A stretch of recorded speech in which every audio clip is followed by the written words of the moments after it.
वक्फ bill में ऐसा क्या है कि उसके विरोध के नाम पर हिंसा का सहारा लिया गया? अब भी हिंसा फैलाने की धमकियां दी जा रही हैं। क्या ये किसी से छिपा है कि पुराने वक्फ कानून का विरोध कई मुस्लिम संगठन ही कर रहे थे? दोस्तों, क्या ये बात किसी से छिपी है कि वक्फ बोर्डों की मनमानी से अनेक मुस्लिम भी पीड़ित थे और इससे मुसलमानों का कोई भला नहीं हो रहा था? क्या इससे कोई इनकार कर सकता है कि वक्फ संपत्तियों का बड़े पैमाने पर दुरुपयोग हुआ है? आखिर क्या कारण है कि वक्फ बोर्ड के पास अरबों रुपए की जमीन होने के बावजूद मुस्लिम समुदाय में गरीबी और अशिक्षा सबसे ज्यादा है?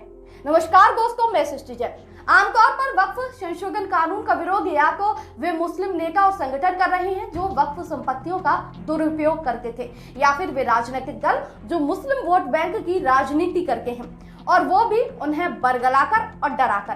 पिछले कुछ दिनों से कांग्रेस और अन्य विपक्षी दलों में वक्फ कानून के बहाने अपनी राजनीति चमकाने का प्रयास किया जा रहा है। लेकिन दोस्तों, क्या इस बात से अनदेखी किया जा सकता है कि 3 तलाक विरोधी कानून मुस्लिम महिलाओं की भलाई के लिए लाया गया था और इससे उनका सचमुच भला हुआ था? ये ठीक है कि कोई भी कानून पूर्णतः सही नहीं होता।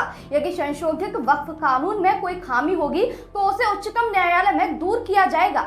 मुस्लिमों को न केवल उच्चतम न्यायालय के निर्णय की प्रतीक्षा करनी चाहिए, बल्कि वक्फ बोर्ड के कामकाज पर निगरानी भी अब बढ़ानी चाहिए, ताकि वक्फ संपत्तियों का सदुपयोग हो और गरीब मुसलमानों का भला हो। दोस्तों, संसद से वक्फ संशोधन विधेयक पारित होने और उसके कानून बनने के बाद पश्चिम बंगाल के मुर्शिदाबाद में जिस तरह भयावह हिंसा के चलते वहां से सैकड़ों हिंदुओं का पलायन हुआ, ये बहुत ही शर्मनाक और चिंताजनक है। इसकी तो आशंका थी कि कुछ मुस्लिम संगठन और राजनीतिक दल इस कानून के खिलाफ धरना प्रदर्शन करेंगे, लेकिन मुर्शिदाबाद सरीकी हिंदू विरोधी हिंसा की कल्पना नहीं थी। ये हिंसा बंगाल सरकार की नीयत पर सवाल खड़े करती है। मुर्शिदाबाद में 2 हिंदुओं के घर से खींचकर हत्या भी की गई और बड़े पैमाने पर लूटपाट और आगजनी भी। इसके कारण ही सैकड़ों लोग पलायन करके मालदा और झारखंड भागने को विवश हुए। पता नहीं ये लोग अपने घरों को लौट सकेंगे या नहीं। यदि लौटते हैं तो अपने आप को सुरक्षित महसूस कर पाएंगे या नहीं। वक्फ कानून विरोधियों के उपद्रव को रोकने की कोई कोशिश करने के बजाय बंगाल सरकार जिस तरह हाथ पर हाथ रखकर बैठी है, उसे तृणमूल कांग्रेस की मुस्लिम तुष्टीकरण की विभाजनकारी राजनीति ही कहा जाएगा। मुख्यमंत्री ममता बनर्जी ने मुर्शिदाबाद हिंसा से किस तरह से मुंह मोड़ा, इसका पता इससे चलता है कि हिंसा के लिए उन्होंने विश्व हिंदू परिषद और सीमा सुरक्षा बल को जिम्मेदार ठहरा दिया है।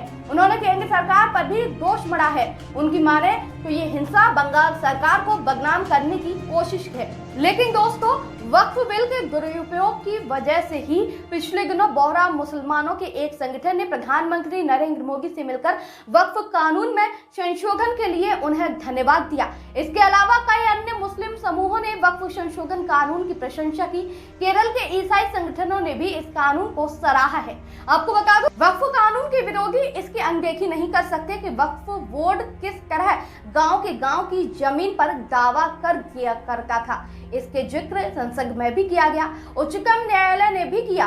ये भी किसी से छिपा नहीं कि अभी हाल ही में तमिलनाडु, कर्नाटक, केरल, गुजरात, बिहार आदि में वक्फ बोर्ड के मनमाने दावों से परेशान लोगों ने खुद वक्फ बोर्ड से बचाने की गुहार लगाते हुए सामने आए थे। आपको बता दें, वक्फ कानून आजादी के बाद 1954 में ही बना दिया गया था।